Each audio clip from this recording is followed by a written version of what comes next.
It started out as a prayer.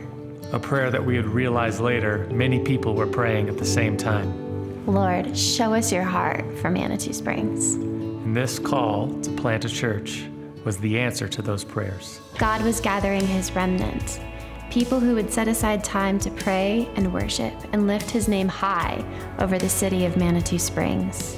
God brought people from all over the country to be the scaffolding to build his church. We began as a prayer meeting in a wine cellar, moved across the street to the upper room, won approval to meet in City Hall and parks throughout that first summer until we finally found a place where we could meet regularly to worship, baptize the saints, dedicate our children, disciple, send missionaries, open up the scriptures, and come to the table.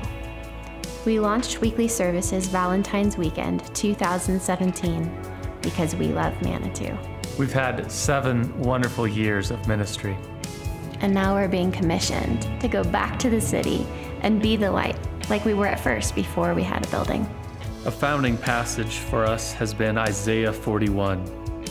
When the poor and needy search for water, and there is none, and their tongues are parched from thirst, then I, the Lord, will answer them. I, the God of Israel, will never abandon them. I will open up rivers for them on the high plateaus. I will give them fountains of water in the valleys. I will fill the desert with pools of water. Rivers fed by springs will flow across the parched ground. I will plant trees in the barren desert: cedar, acacia, myrtle, olive, cypress, fir, and pine. I'm doing this so that all who see this miracle will understand what it means. It is the Lord who has done this, the Holy One of Israel, who has created it. There are people who will never set foot in a church, people that God loves. They're in coffee shops, they walk their dogs, they go to art galleries, they bring their kids to school.